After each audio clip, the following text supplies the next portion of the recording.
Handpump technician का हम लोग एमसीक्यू लगाते जा रहे थे, सेट 1 सेट 2 करके। ये सेट 3 है आप लोगों का, टॉप 30 एमसीक्यू। तो उसको देखते हैं हम लोग। इसके साथ साथ हम लोग जो 2023 का जो हमारा पेपर था हैंडपम्प टेक्नीशियन का, उसके भी क्वेश्चन हम लोग सॉल्व करेंगे। ठीक, तो देखिए ये 2023 का जो हैंडपम्प टेक्नीशियन का पेपर था उसका क्वेश्चन है ना। एक 8 किलो का कुत्ता एक बिल्ली का पीछा करता है ना, और गतिज ऊर्जा दिया हुआ है आपका काइनेटिक एनर्जी 400 जूल है ना। तो उस कुत्ते की चाल v बताना है आपको, है ना। तो देखिए यहाँ पे क्या क्या सबसे पहले दिया हुआ है आपको। यहाँ पे आपको द्रव्यमान दे दिया है कि इतने किलो का है, तो यहाँ पे सबसे पहले दिया है गिवन दैट क्या क्या दिया आपको, द्रव्यमान दे दिया है। कितना दे दिया है, 8 किलो का ना, 8 kg। ठीक, उसके बाद आप लोगों को काइनेटिक एनर्जी का वैल्यू दे दिया हुआ है, के का वैल्यू कितना दिया, 400 जूल। अब देखिए हम लोग काइनेटिक एनर्जी का फॉर्मूला पढ़ते हैं, तो काइनेटिक एनर्जी का फॉर्मूला क्या होता है आपका, 1/2 mv², है ना, द्रव्यमान और चाल का उसका स्क्वायर। ठीक है, तो यहाँ पे हम लोग को जो जो दिया है उसका वैल्यू हम लोग पुट करते चलेंगे।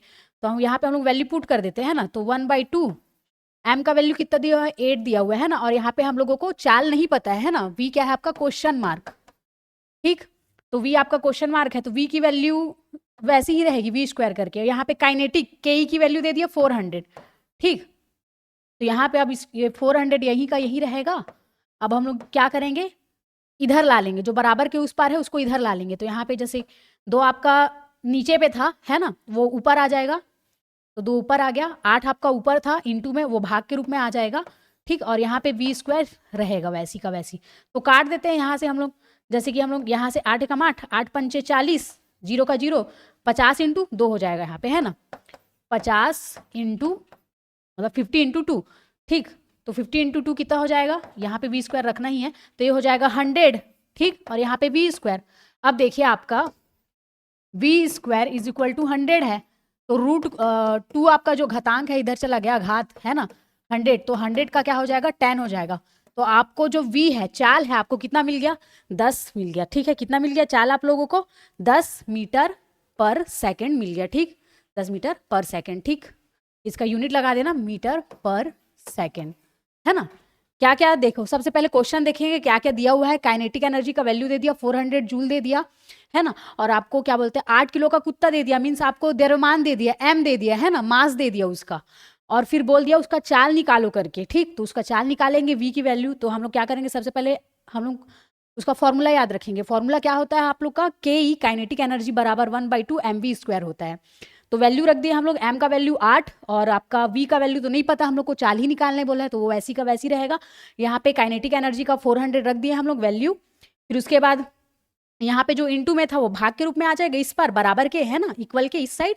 और जो आपका क्या बोलते हैं भाग में, वो गुणा के रूप में आ गया, और जो गुणा के रूप में था वो भाग के रूप में आ गया। काट दिया, 8 पंचे 40, 0 का 0। फिर उसके बाद क्या किया हम लोग, 50 का 2 से इंटू किया, 100 आया, v² था, v² वहीं पे, फिर रूट लग गया इधर जाके।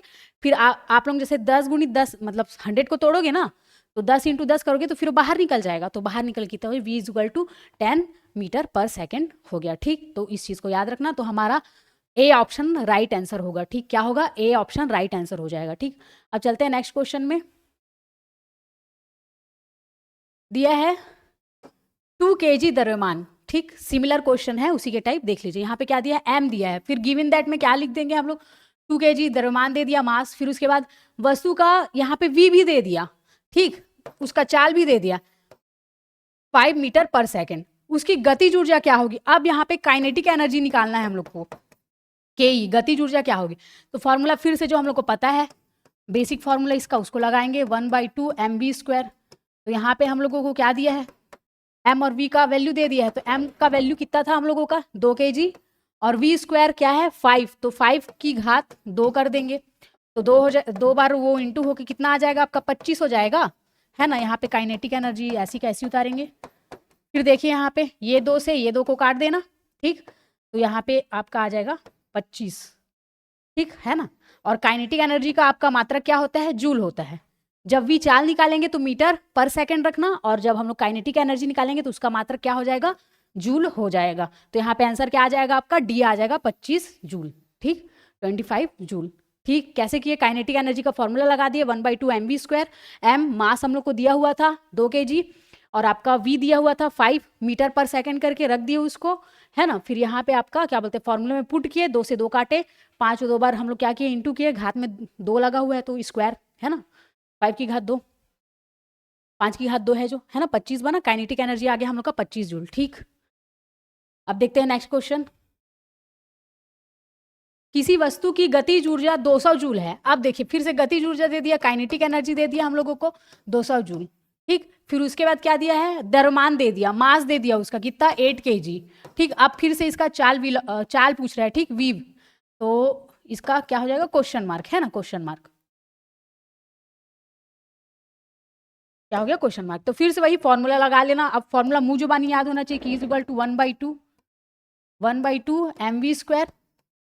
अब काइनेटिक एनर्जी दे दिया, फिर से 200 दे दिया, 1/2 m की वैल्यू कितना है आपका 8 और v² फिर से हम लोग को नहीं पता है ना। तो यहाँ पे 200, अब जो भाग में है वो इंटू के रूप में चला गया, जो इंटू है भाग के रूप में चला गया, यहाँ पे v² काट दो यहाँ से, 8 2 के पहाड़ काटो, 2 चौका 8, 2 चौका 8, ठीक है, 4 पंचे 20, 0 का 0। ठीक, अब देखना ध्यान से, ये वाला क्वेश्चन एकदम ध्यान से देखना, ठीक है, एकदम ध्यान से देखना कि यहाँ पे तो पॉइंट वाइज है आंसर, तो हम लोग कैसे लेंगे आंसर उस चीज को ध्यान से रखना, इसलिए इस क्वेश्चन को मैंने यहाँ पे लिया हुआ है। ठीक, अब देखना यहाँ पे देखो क्या क्या बच गया हम लोगों का, 50 बस बचा यहाँ से। ठीक, और इधर v² है। अब देखो v का रूट हम लोग 50 में लगा दिए। ठीक, अब 50 को तोड़ेंगे कैसे, ठीक, 50 को तोड़ेंगे कैसे, तो देखो हम लोग सती अब देखो पॉइंट में लाना है हम लोगों का आंसर, तो नियर अबाउट क्या आंसर बन सकता है, नियर अबाउट क्या आंसर बन सकता है उसके हिसाब से हम लोग को चलना है। तो जैसे हम लोग 49 लेंगे, मतलब 2 7 रहता रूट में 2 7 रहता तो एक साथ बाहर निकल जाता ना, 2 7 रहता तो एक साथ बाहर निकल जाता, उसी के हिसाब से हम लोग यहाँ पे क्या मानेंगे, नियर अबाउट आंसर लेंगे, क्या लेंगे 7.07 मिली पर सेकेंड लेंगे। ठीक, क्या लेंगे, जो नियर अबाउट जो आंसर होगा उसको लेके चलेंगे, क्या लेंगे 0.07 मिली पर सेकेंड लेंगे। ठीक, अब देखिए कई लोगों का डाउट ये भी रहेगा कि मैम इनमें से कोई नहीं भी ले सकते हैं क्या, क्योंकि ऑप्शन में इनमें से कोई नहीं दिया है। अगर एक्चुअल माने तो रूट 50 का वैल्यू तो निकलेगा ही नहीं, है ना। रूट 50 का जैसे अगर हम लोग करना चाहें, जैसे रूट 50 है उसको तोड़ेंगे तो 2 पंचे 10, 10 पंचे 50 ऐसे टूटेगा, तो सिर्फ 5 बाहर आ जाएगा, रूट 2 अंदर रह जाएगा, है ना। तो ये होना चाहिए था आंसर। ठीक, 10 पंचे 50 है ना, ऐसा होना चाहिए था आंसर। ठीक, तो ये वाला भी आंसर नहीं दिया हुआ है आप लोग का, तो इनमें से कोई नहीं ले लेंगे क्या मैम, ऐसे करके भी कई लोग क्वेश्चन पूछेंगे। पर हम लोगों को मान लो अगर इनमें से कोई नहीं देता, अगर वैल्यू ही यहाँ पे देता, मान लो मैं ही क्वेश्चन फ्रेम करी हूँ, यहाँ पे अगर इस चीज को नहीं रखे रहती, यहाँ पे इस चीज को नहीं रखे रहती, है ना, यहाँ पे मैं कुछ और दे देती, मान लो डी ऑप्शन 0.03 मिली पर सेकेंड स्क्वायर, तब उस केस में क्या करते हैं हम लोग, नियर अबाउट लगाते। नियर अबाउट क्या हो जाता हमारा 7.07, है ना, 49 है ना, 50 का 49, तो हम लोग का 7 बाहर आ रहा है, 0.7 करके आ रहा है वैल्यू, 7.07 इंटू 7.07 करोगे तो समथिंग 49 समथिंग कुछ आएगा। ठीक, जो नियर अबाउट क्या रहेगा 50 के आसपास, तो इसको लेंगे हम लोग। ठीक, और इनमें से कोई नहीं दिया है तो उस केस में क्या लेना, इनमें से कोई नहीं लेना। ठीक, तो मैंने दोनों का बता दिया आप लोग को कि कैसे करना है। ठीक, दोनों का मैंने बता दिया कि कैसे करना है। सबसे पहले अगर यहाँ पे चारों ऑप्शन में डाटा वाला दिया हुआ है, हम लोग को नियर अबाउट नहीं आ रहा है, मतलब कि हम लोगों का 50 का तो निकलेगा नहीं, 50 का जब हम लोग तो इस तरीके से निकलेगा, ऐसा टाइप का बनेगा आप लोगों का, है ना। पर डाटा दिया हुआ है तो हम लोग नियर अबाउट लेके चलेंगे, तो क्या लेंगे 7.07, और इनमें से कोई नहीं दिया तो इनमें से कोई नहीं को भी लेके चल सकते हैं। ठीक, ऐसा मिसलेनियस करके नहीं देगा वो, मैं जैसा बता रही हूँ उसी चीज को फॉलो करना। ठीक, डाटा करके ही पूछेगा, इनमें से कोई नहीं लेगा, नियर अबाउट लगाना आप लोग। ठीक, नियर अबाउट लगाना 7.0 मिली मीटर पर सेकेंड, है ना, मीटर पर सेकेंड इसको लगाना। ठीक, अब देखिए नेक्स्ट क्वेश्चन, फिर किसी वस्तु की गतिज ऊर्जा, देखो बार बार उसी क्वेश्चन को क्यों लिया, इजी है भले क्वेश्चन, पर यहीं पे रिवाइज हो जाए, बार बार हमको रिवाइज करने की जरूरत मत पड़े, है ना, यहीं पे करेंगे है ना, और अच्छे से दिमाग में बैठ जाए, दोबारा करने की जरूरत न पड़े, इसलिए उसी क्वेश्चन में मैंने बार बार लिया, बस थोड़ा बहुत डिफरेंस है, उस डिफरेंस को बस याद रखना। ठीक, गतिज ऊर्जा फिर से दे दिया, फिर काइनेटिक एनर्जी ले लिया हम 450 जूल, और द्रव्यमान ले लिया मास 10 kg। अब फिर से आप लोग को वेलोसिटी पूछ दिया, है ना, वी पूछ दिया, फिर से वही हम लोग लगा लेंगे फॉर्मूला आप लोग का। ठीक, kinetic energy is equal to 1/2 mv², तो क्या हो जाएगा, काइनेटिक एनर्जी आप लोग का दिया हुआ है, वैल्यू कितना दिया हुआ है 450 जूल। 450 को यहीं पे रखे हम लोग, 1/2 यहाँ पे m का वैल्यू भी दिया था, हाँ 10 kg करके इंटू 10, और v की वैल्यू हम लोग को ज्ञात करनी है ना, निकालना है। अब फिर से हम लोग इक्वल की इस साइड लाएंगे, तो जो आपका भाग में था वो इंटू में आ जाएगा, जो इंटू में है वो भाग में आ जाएगा, यहाँ पे v²। अब काट दो फटाफट, ठीक। तो 45 इंटू 2 करेंगे तो कितना हो जाएगा, 90 हो जाएगा, है ना। तो इक्वल टू v², तो 90 इक्वल टू v², ठीक। तो v² का इधर रहेगा 90 रूट में चला जाएगा, 90 किस में चला जाएगा, रूट में, तो उसका निकाल लेते हैं अब हम लोग। इक्वल टू रूट में 90 का रूट कितना टूट जाएगा, या 9, 2 पंचे 10, ठीक। कितना बन जाएगा, ये 3 बाहर निकल जाएगा, √10 आ जाएगा, ठीक। 3√10 हो रहा है। अब हम लोग इसका भी वैसे ही जैसे नियर अबाउट लिए थे ना, वैसे ही नियर अबाउट लेंगे, ठीक है। इसका भी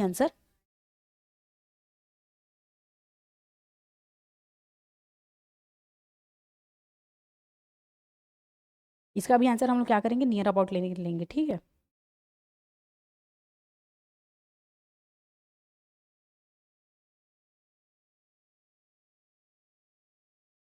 देखिए इसका नियर अबाउट जब आप लोग करोगे तो कितना आ जाएगा, 9.48 समथिंग आएगा, ठीक है। 90 का, जैसे 100 का क्या होता है, हम लोग 100 का जब रूट निकालते हैं तो 10 निकलता है ना। वैसे 90 का क्या निकलेगा, 9.8 समथिंग कुछ निकलेगा। तो इसका क्या मान के चलेंगे हम लोग, नियर अबाउट 9 मीटर पर सेकंड मान के चलेंगे, ठीक। तो वैसे ही जैसे मैंने पहले वाले क्वेश्चन का भी बताया, इनमें से कोई नहीं दिया रहेगा ऑप्शन में, डाटा ही दिया रहेंगे, तो हम लोग क्या लगाएंगे, नियर अबाउट जो रहेगा उसको मानेंगे, उसी को लगाएंगे, ठीक। तो इस चीज़ को याद रखना। अब यहाँ पे देखिए क्या बोल रहे हैं, यदि किसी वस्तु की चाल 2 गुना कर दी जाए तो उसकी गतिज ऊर्जा कितनी गुना बढ़ेगी। तो इस चीज को याद रखना, 4 गुना हो जाती है, ठीक। किसी की चाल मतलब कि जो आपका v है, जैसे काइनेटिक एनर्जी है हम लोगों का 1/2 mv² लिखते हैं हम लोग। तो यहाँ पे जो हमारा v² है ना, v², मान लो हम लोग क्या बोलते हैं, v² की वैल्यू जो यहाँ पे जो चाल है उसको मैं दुगना कर देती हूँ, 2 ले लेती हूँ उसका वैल्यू, मान लो देखो 2 ले लेती हूँ, मान लो इसका वैल्यू। तो यहाँ पे काइनेटिक एनर्जी आपका कितना हो जाएगा, 4 गुना हो गया ना। काइनेटिक एनर्जी क्या हो गया, 4 गुना हो गया, इस चीज को याद रखना, ठीक। कितना हो जाएगा, काइनेटिक एनर्जी 4 गुना हो जाएगा, ठीक। जब आप लोग क्या बोलते हैं, वी की वैल्यू, चाल की वैल्यू को दुगना करोगे तो आपका काइनेटिक एनर्जी कितना हो जाएगा, 4 गुना। तो इस चीज को भी याद रखना। देखिए हमारे यहाँ अमीन पटवारी का भी कोर्स चल रहे हैं, इसका एग्जाम है 7 दिसंबर को। सर लोग बहुत अच्छे से इसकी तैयारी करवा रहे हैं, ठीक है। इसमें आपको अपडेटेड लाइव क्लासेस भी चल रही हैं, शाम के टाइम चलती है लाइव क्लासेस, कंप्यूटर की लाइव क्लासेस चल रही हैं। तो आप लोग ज्वाइन करना चाहो तो कर सकते हो, और इस नंबर पे आप कांटेक्ट करके जो भी डाउट रहेगा इसमें आप लोग कांटेक्ट कर सकते हो, ठीक। 8770123687 पे। और टेस्ट सीरीज भी है, जैसे कि फॉर्मूला होता है टीओटी का, थ्योरी, ऑब्जेक्टिव और टेस्ट सीरीज, तो टेस्ट सीरीज भी लगाना ज़रूरी है। तो उसके लिए भी आप लोग इस नंबर पे संपर्क कर सकते हो, ठीक। और टेलीग्राम चैनल में भी जाके वहाँ पे पीडीएफ डलती हैं, उसको भी आप लोग ले सकते हो प्रैक्टिस करने के लिए, ठीक है। योगेन साहू क्लासेस करके है टेलीग्राम चैनल का नाम। उसके बाद देखिए यहाँ पे फिर से एक क्वेश्चन दिया हुआ है, एक वस्तु की गतिज ऊर्जा कितना दिया हुआ है, 200 जूल है, और चाल कितना है, 5 मीटर पर सेकंड। तो उसका द्रव्यमान क्या होगा। अब यहाँ पे m की वैल्यू पूछ दिया, ठीक है। काइनेटिक एनर्जी तो दे दिया आप लोग को कितना, 200 जूल, है ना। और आपको चाल दे दिया, वेलोसिटी दे दिया 5 मीटर पर सेकंड, और द्रव्यमान m को पूछ दिया, ठीक। तो ये वाला क्वेश्चन आप लोग के लिए है, आप लोग इसका सोल्यूशन करोगे, ठीक। ये वाला आप लोग सोल्यूशन करोगे और आप लोग बताओगे, ठीक, इसका आंसर कमेंट्स में। अब देखिए किसी वस्तु की गतिज ऊर्जा द्रव्यमान पर निर्भर करती है, ठीक है। किसी वस्तु की गतिज ऊर्जा जो काइनेटिक एनर्जी होती है किसी वस्तु की, उसका मतलब द्रव्यमान पर निर्भर करती है करके बोल रहे हैं, ठीक। द्रव्यमान पर निर्भर करती है मीन्स किस पर, आपका ये मास पर निर्भर करती है। तो कैसे निर्भर करती है, तो रैखिक रूप से करती है, ठीक, लीनियर फॉर्म में करती है। कोई भी वस्तु है उसका गतिज ऊर्जा, उसको फोर्स दे रहे हैं हम लोग, गति दे रहे हैं, तो जितना उसका चाल उतना उसकी गति, है ना। तो हम लोग देखे भी थे, चाल को अगर दुगनी कर दिए तो गतिज ऊर्जा कितनी हो जाती है, 4 गुनी हो जाती है, ठीक। जो भी चीज मैं बोल रही हूँ उस चीज को अच्छे से ध्यान रखिएगा, है ना।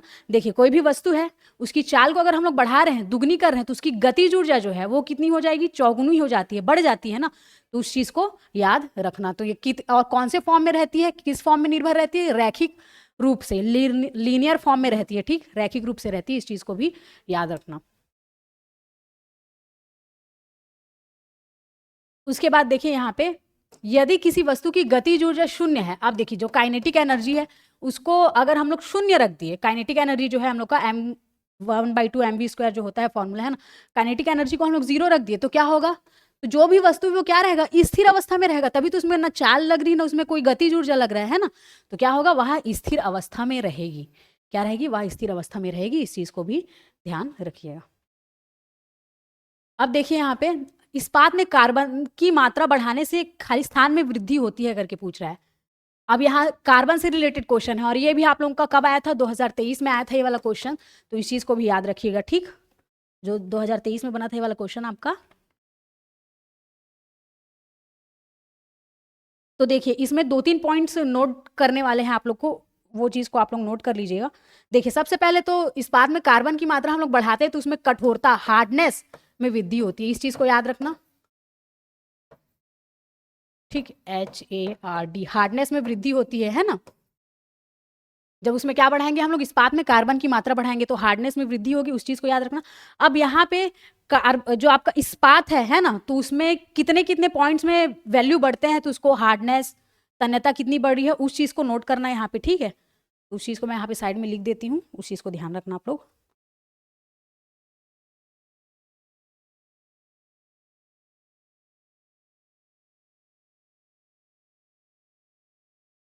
देखिए सबसे पहले ये याद रखना, जो कम कार्बन वाला होगा आप लोगों का ना, कम कार्बन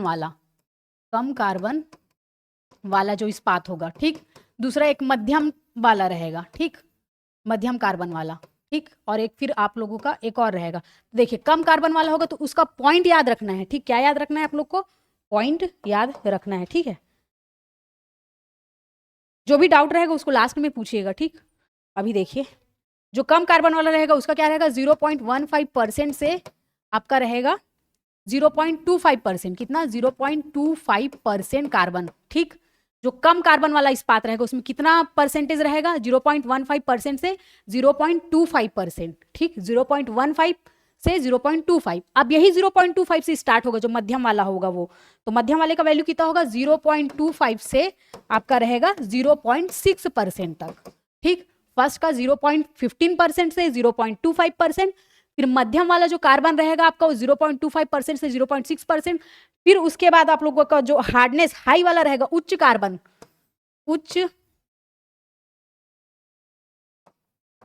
जो उच्च कार्बन वाला रहेगा वो क्या रहेगा, उसको देखिए यहाँ पे, उच्च कार्बन वाला, तो वो आपका स्टार्ट होगा 0.6 से। ठीक, इससे स्टार्ट होगा 0.6% से ये रहेगा आपका 1.5% कार्बन। ठीक बात, तो जो भी कार्बन इस्पात, जैसे कम कार्बन वाला इस्पात रहेगा तो उसमें कितना रहेगा, 0.15% से 0.25%, फिर मध्यम वाला जो आपका रहेगा 0.25% से 0.65%, उसके बाद आपका उच्च कार्बन वाला रहेगा तो उसका परसेंट कितना रहेगा, 0.6% से 1.5% तक रहेगा। ठीक, तो इस चीज को याद रखिएगा, इसको नोट डाउन कर लीजिएगा अच्छे से।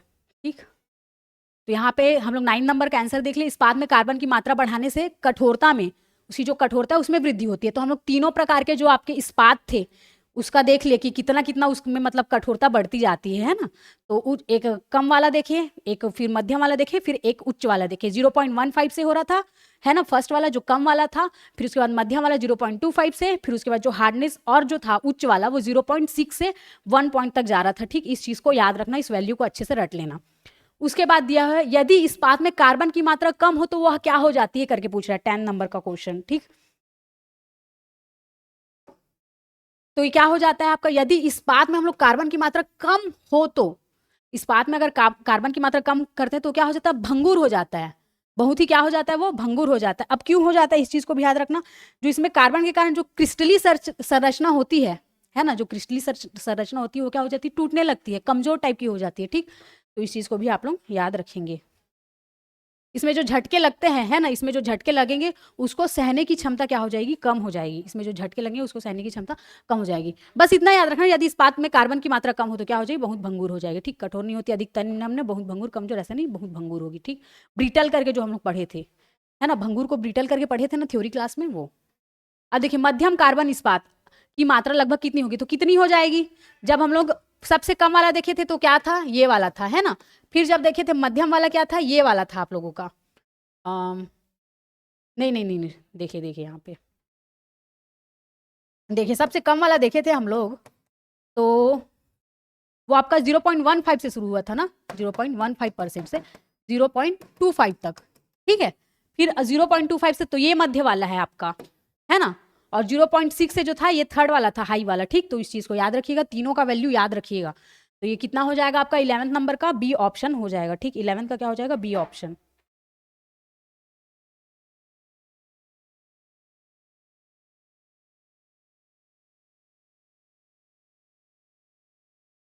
अब चलते हैं नेक्स्ट क्वेश्चन में। उसके बाद दिया है उच्च कार्बन हाई कार्बन स्टील का प्रमुख उपयोग क्या किसमें होता है करके, ठीक।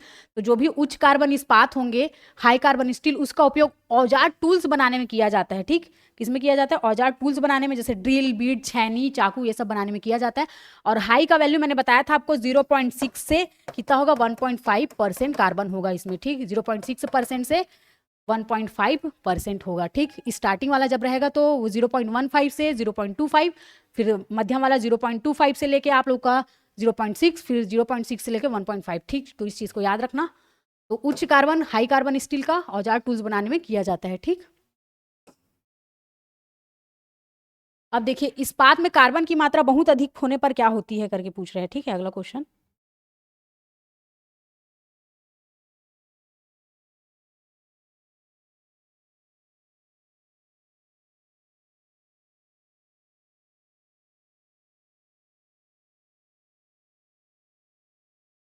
रुक जाइए, ये जो आप लोग का ये वाला जो क्वेश्चन था ना, ये वाला देखिए, यदि इस्पात में कार्बन की मात्रा कम हो तो, ये वाला क्वेश्चन जो 10वें नंबर का क्वेश्चन है। फिर उसके बाद आप लोग का जो ये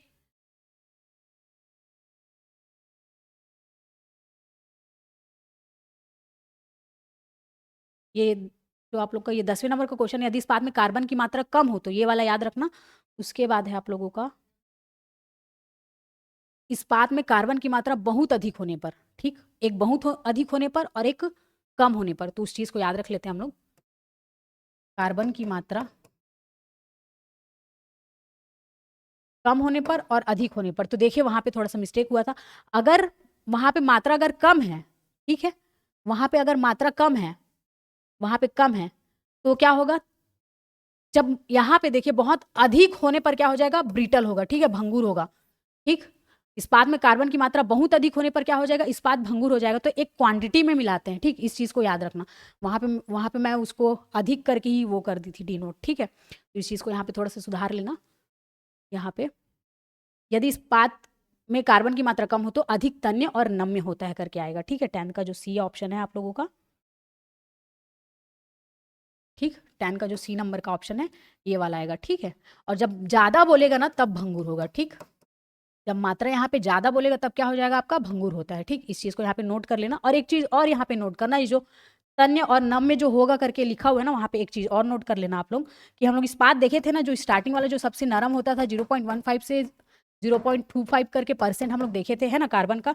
तो अधिक लचीला और डक्टाइल होता है ना, अधिक लचीला या डक्टाइल होता है, ठीक। आसानी से आकार दिया जाता है, आसानी से आकार दिया जाता है।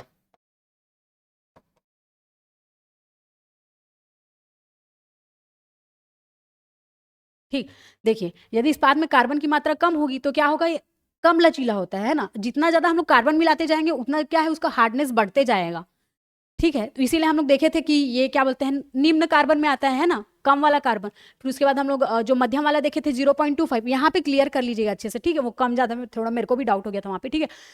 0.15% से 0.25% है आप लोग का कम कार्बन वाला। फिर उसके बाद मध्यम कार्बन वाले में 0.25 से लेके 0.6, फिर उच्च वाले में 0.6 से लेके आप लोगों का 1 पॉइंट करके समथिंग कुछ है ना, 1.5 समथिंग, ठीक।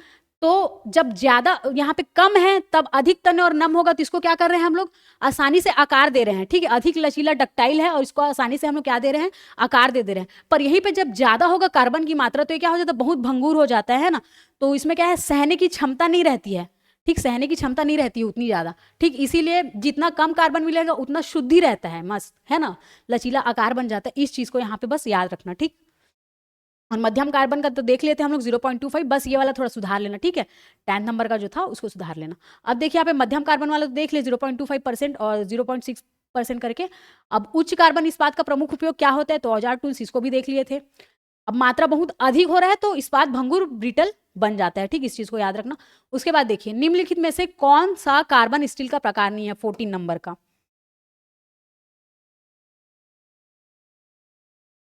तो इसमें क्या आ जाएगा आपका, स्टेनलेस स्टील आ जाएगा। अब क्यों, तो इसमें देखिए जो कार्बन की मात्रा मिलाते हैं उसके हिसाब से है, तो इस चीज को भी यहाँ पे एक्स्ट्रा पॉइंट नोट डाउन कर लीजिएगा।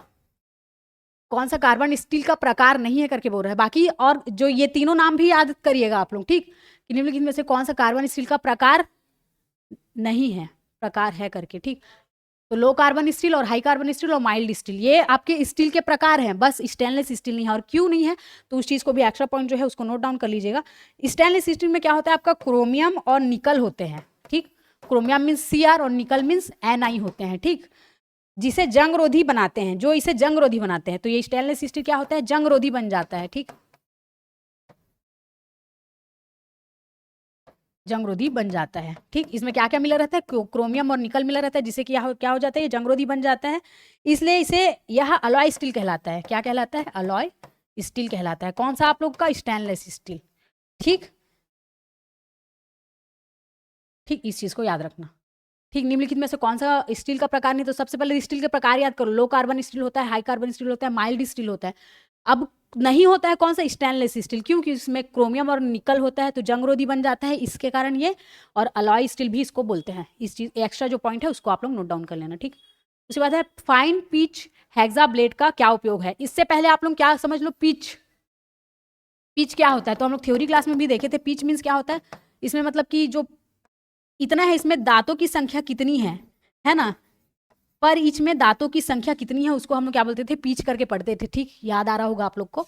ठीक, तो इस चीज को याद रखना आप लोग।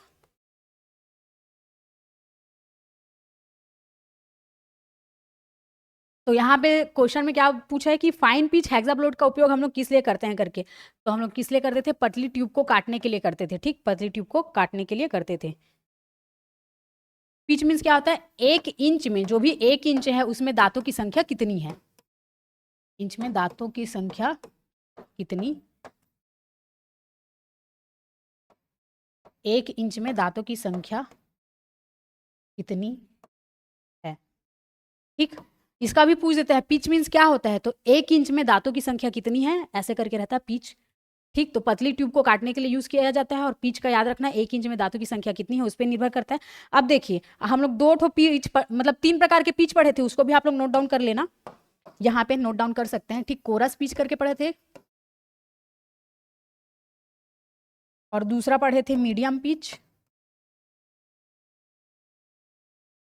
और एक थर्ड पढ़े थे हम लोग फाइन पिच। ठीक, तो ये फाइन पिच का ही क्वेश्चन है, हेक्सा ब्लेड का क्या उपयोग है, पतली ट्यूब को काटने के लिए करते हैं करके। ठीक, फाइन पिच। अब देखिए, अब इसका वैल्यू याद रख लेना। ठीक है, वैल्यू क्या क्या है, इसमें दांतों की संख्या कितनी होती है, टीपीआई है ना। ठीक, टीपीआई, तो वही दांतों की संख्या, पर इंच में दांतों की संख्या कितनी है, पिच मीन्स वही होता है ना, 1 इंच में दांतों की संख्या कितनी होती है, तो टीपीआई करके बोलते हैं उसको, टूथ पर इंच करके। तो इसको यहाँ पे देख लेते हैं, यहाँ पे कितना रहता है, इसमें 14 से 18 टीपीआई रहता है, और इसमें कितना रहता है, 20 से 24 टीपीआई, और इसमें कितना रहता है, 24 से 32 टीपीआई। ठीक, मोटी कठोर धातु को काटना है तो हम लोग कोरस वाला यूज करेंगे, और जैसे कि हम लोग को सामान्य कार्य करना है तब मीडियम पीच वाला यूज करेंगे, और हम लोग को पतली ट्यूब ये सब काटना है तो फाइन पीच। जैसे यहाँ पे क्वेश्चन दिया फाइन पीच हेक्सा ब्लेड का, तो पतली ट्यूब को काटने के लिए। जब एकदम हम लोग को कठोर चीजों को काटना है तो कोरस पीच, और मीडियम चीज सामान्य कार्य के लिए हम लोग को क्या यूज करना है, 20 से 24 टीपीआई वाला, और फाइन पिच वाला हम लोग कौन सा यूज करेंगे, जिसमें हम लोग को हल्का पतली ट्यूब को काटना है। तो ठीक, इनको याद रखना। तो टीपीआई याद रखना कि इसके पर इंच में दांतों की संख्या कितनी होती है। ठीक, ये इसमें 14 से 18, इसमें 20 से 24, इसमें 24 से 32, इस चीज को याद रखना, इसको नोट डाउन कर लेना। और कोर्स में वैसे हम लोग पढ़े हुए थे, इसको और अच्छे से आप लोग क्या करना, नोट डाउन कर लेना। ठीक।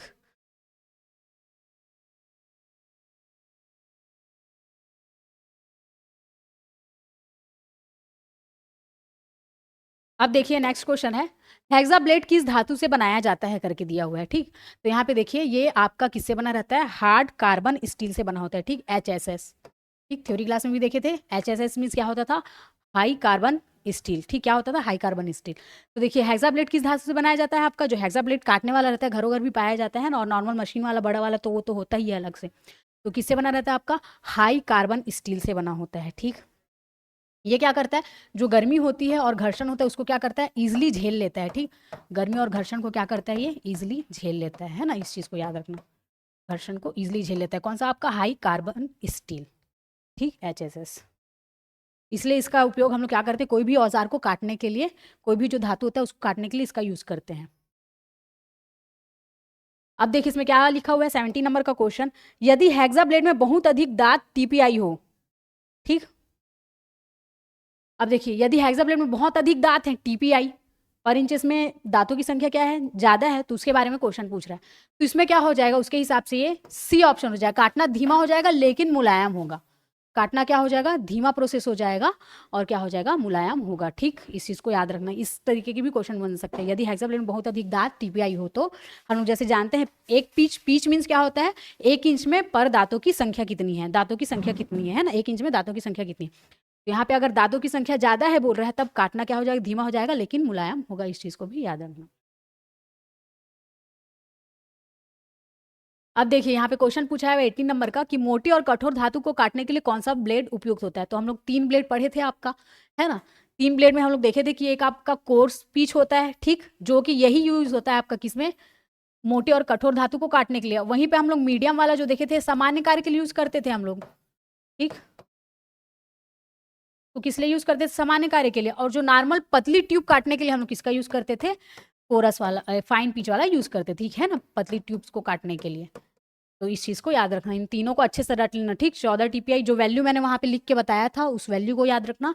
यहाँ पे और इसके सामने का वैल्यू याद रख लो, 14 होता है, 24 होता है और 32 होता है, ठीक। इस चीज को याद रखना, इस वैल्यू को आप लोग याद रखिएगा, इसको नोट डाउन कर लो आप लोग।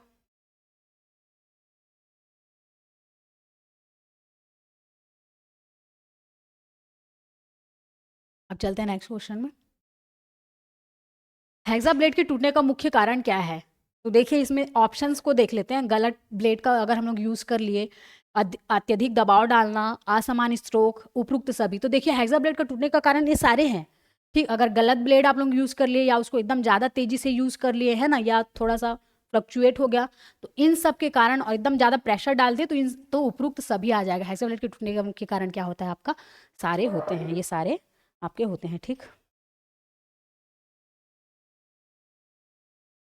अब देखिए हेक्सा फ्रेम का मुख्य कार्य क्या होता है। तो हेक्सा ब्लेड में जो हेक्सा फ्रेम रहता है, ब्लेड जिस पर टिका रहता है, लगा रहता है ना, तो उसका मुख्य कार्य क्या है हेक्सा फ्रेम का।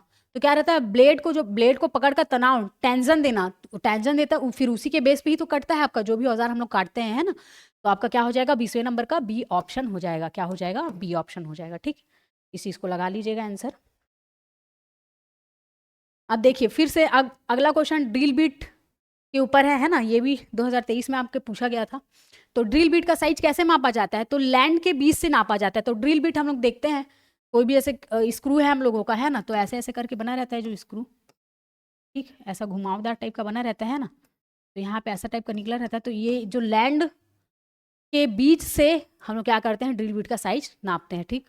तो इसको आप लोग एक काम करना, इमेज एक बार गूगल में डाल के देख लेना, ठीक है, इस चीज़ का, तो ईजिली आप लोगों को दिमाग में बैठ जाएगा, ठीक। तो ड्रिल बिट का साइज कैसे नापते हैं, लैंड के बीच से नापते हैं, इस चीज़ को याद रखिएगा।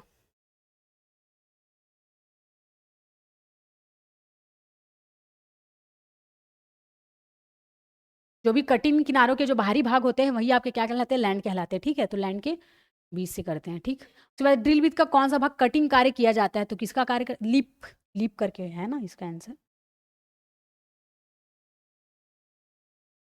लिप।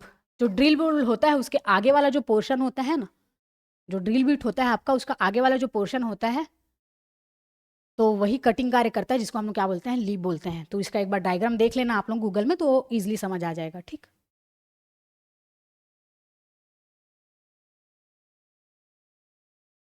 यही लीप जो होता है ना, उसी से ही धातु जो रहता है उसको काट के हम लोग क्या बनाते हैं, होल बनाते हैं, है ना। इस चीज़ को भी याद रखिएगा। अब फ्लूइड क्या होता है, तो इस फ्लूइड को हम लोग कितने बार पढ़े थे, है ना, ड्रिल वाला हो गया, रिक्स पढ़े थे तो उसमें भी, तो बहुत सारी चीज़ों में इसको देखे थे। फ्लूइड का काम क्या होता था, कटिंग के दौरान जो भी चिप्स निकलते थे तो एक निकास नली होती थी, उसी से चिप्स आपका क्या होता था, बाहर निकलता था। तो इस चीज़ को भी याद रखिएगा। फिर उसके बाद आता है ड्रिल बीट का टेपर सैंक किस लिए होता है, जो आपका 24वें नंबर का क्वेश्चन है। तो इसमें क्या होता है, ये क्या करता है, जो ड्रिल बीट का जो टेपर सैंक होता है ना, इसलिए होता है ड्रिल बीट को मशीन में मजबूती से फिट करने के लिए हम लोग किसका यूज़ करते हैं, टेपर सैंक का यूज़ करते हैं। ठीक, जो ड्रिल बीट होता है उसमें टेपर सैंक का यूज़ किसके लिए करते हैं, मशीन में मजबूती से फिट करने के लिए यूज़ करते हैं। तो इस चीज़ को भी याद रखिएगा आप लोग। ठीक, बाकी शीतलन हेतु तो ये सब चीज़ हम लोग क्या है, ल्यूब्रिकेशन ये सब के लिए यूज़ करते थे, है ना। आपका कूलेंट लगता था ये सब, तो ये तो ऐसे एलिमिनेट हो गया। ड्रिल की गति नियंत्रित करने के लिए तो उसके लिए तो कंट्रोलर है ना, तो मशीन का प्रेशर दबाव उसके लिए होता है, तो ये भी हो जाए। छेद की गहराई बढ़ाने के लिए टेपर सैंक का यूज़ नहीं होता है ना, तो ये तो ऐसे एलिमिनेट हो गया। तो क्या आ जाएगा, ड्रिल बिट को मशीन में मजबूती से फिट करने के लिए टेपर सैंक का हम लोग यूज़ करते हैं। ठीक, उसके बाद देखिए एंगल भी मैंने बॉक्स बना के थ्योरी क्लास में आप लोग को याद करवाया था कि ये वाला एंगल आप लोग को याद होना चाहिए करके। ठीक है, तो देखिए पॉइंट कोण जो है आप लोगों का, सामान्य वाला पॉइंट कोण बोलेगा तो कितना आ जाएगा, 118 आपका डिग्री आ जाएगा। ठीक, तो इस चीज़ को भी याद रखिएगा। और जब कठोर पदार्थों के लिए पूछा जाएगा तो आपका कितना हो जाएगा, 1.35 हो जाएगा। ठीक है, कठोर पदार्थों के लिए।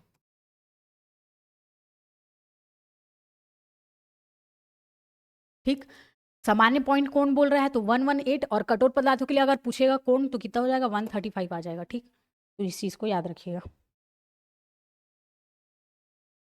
अब देखिए यहाँ पे पूछ रहा है ड्रिलिंग के दौरान कूलेंट का उपयोग क्यों किया जाता है करके पूछ रहा है। ठीक, तो ड्रिल और वर्कपीस को क्या करने के लिए, ठंडा रखने के लिए हम लोग किसका यूज़ करते हैं, कूलेंट का यूज़ करते हैं। ठीक, तो इसको भी, इसका ऑप्शन लगा लीजिएगा, बी ऑप्शन होगा। ठीक,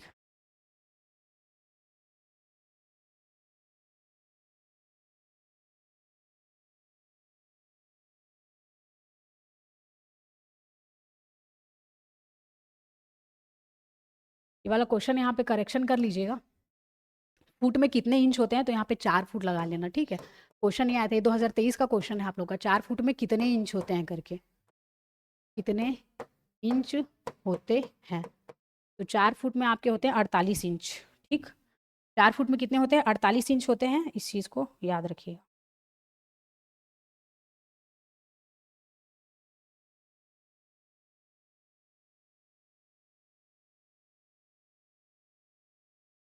क्योंकि 1 फुट का हम लोग देखते हैं कितना होता है, 12, है ना, 12 इंच होता है 1 फुट में। तो यहाँ पे 4 फुट करके पूछा है, तो 4 फुट का क्या हो जाएगा आपका, 48 इंच हो जाएगा। ठीक है, 4 फुट का कितना हो जाएगा, 48 इंच हो जाएगा। ठीक है, अब देखिए 28 नंबर में, 1 मीटर में कितने सेंटीमीटर होते हैं, नॉर्मल सा क्वेश्चन है, कितने होते हैं, 100 सेंटीमीटर होता है ना, 1 मीटर में 100 सेंटीमीटर। ठीक, तो नॉर्मल टिक लगा लीजिएगा। फिर उसके बाद 1 इंच वाला जो क्वेश्चन है, ये वाला, इसमें आते हैं हम लोग, 1 इंच में कितने मिलीलीटर होते हैं करके पूछ रहे हैं। ठीक, तो कितना हो जाएगा, 25.4 तो इसको एग्जैक्ट याद कर लीजिएगा। 1 इंच मीन्स कितना 25.4 फिर उसके बाद 1 फुट में कितने सेंटीमीटर होते हैं, 1 फुट में कितने सेंटीमीटर होते हैं करके पूछ रहा है। तो इस चीज़ कोई भी यहाँ पे याद रखिएगा आप लोग, 30.48 सेंटीमीटर होगा।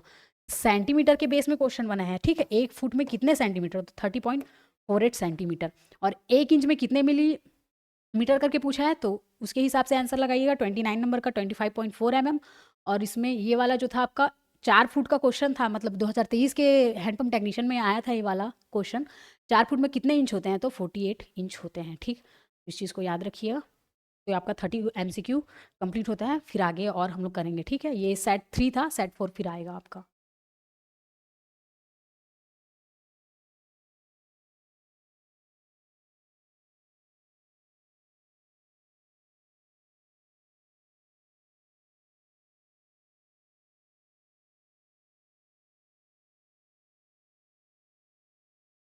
हाँ, एक मतलब कि आप जैसे बोल रहे हो कि वर्कशॉप कैलकुलेशन का जो कुछ पार्ट सेक्शन बचा हुआ है करके ना, ठीक है, उसका ना मैं मंडे के दिन उसका नोट्स आप लोग को प्रोवाइड कर दूंगी। ठीक है, उसका लेक्चर भी ले लूंगी, जो बचा हुआ पोर्शन है। बाकी उसमें अपडेट किए हैं, जैसे आप लोग मैसेज किए थे मैम लोग को, तो उसमें अपडेट किए हम लोग को, जो जो पोर्शन छूटा हुआ था उसको एक बार जाके चेक कर लीजिएगा। ठीक है, वर्कशॉप कैलकुलेशन का। और रही बात साइंस का, तो साइंस का सामान्य विज्ञान वाला जो आप लोग पढ़ोगे, नॉन टेक्निकल वाले सेक्शन में आकाश सर जी जो पढ़ाए हुए हैं, तो वो वाला सेक्शन आप लोग एक बार जाके देख लेना। ठीक है, तो वहाँ से भी कुछ आपके सेक्शन कंप्लीट हो जाएंगे। ठीक, बाकी मैं जो सेक्शन छूटा हुआ है उसको अपडेट किए हैं अभी, जस्ट 2 दिन पहले ही अपडेट किए हैं। बाकी और जो सेक्शन बचा हुआ है ना, उसको हम लोग कंप्लीट कराएँगे अभी, ठीक? उसको मैं मंडे तक लेक्चर प्रोवाइड कर दूँगी उसका, ठीक है? और नोट्स भी प्रोवाइड कर दूँगी, जो वर्कशॉप कैलकुलेशन का जो बचा हुआ है, ठीक?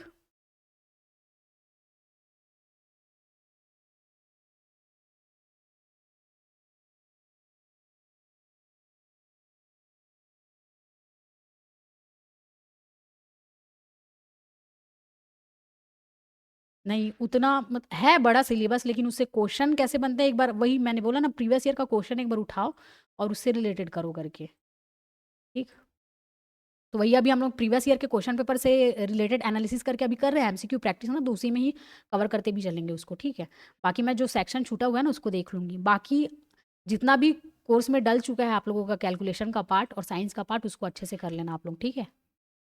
बचा वाला पार्ट कंप्लीट को डाल देंगे मंडे तक। बाकी अपडेट हुआ था उसको भी जाके चेक कर लीजिएगा, ठीक?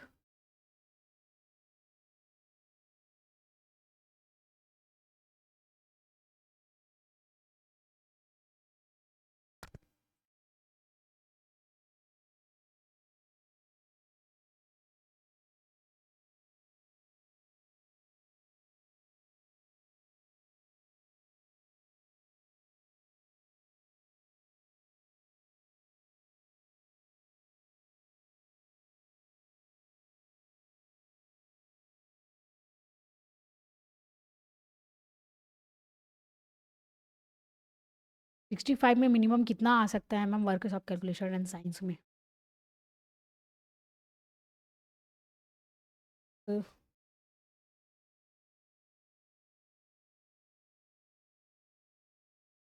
एग्जैक्ट डाटा तो इसका नहीं बोल सकते, क्योंकि देखो जो हम लोग सामान्य विज्ञान जो पढ़ेंगे नॉन टेक्निकल का, जैसे क्वेश्चन बना के देगा तो उसको भी इसमें काउंट कर देता है कि यहाँ के साइंस से बना है करके, है ना? और जो एप्टी रीजनिंग आप लोग पढ़ोगे सामान्य वाले में, तो उसको भी ये टेक्निकल वाले पोर्शन में कैलकुलेशन करके डाल दिया है, तो क्वेश्चन देगा तो वो भी काउंट हो जाता है, ठीक? तो एग्जैक्ट डाटा तो नहीं बता सकते कि कितना क्वेश्चन आएगा करके।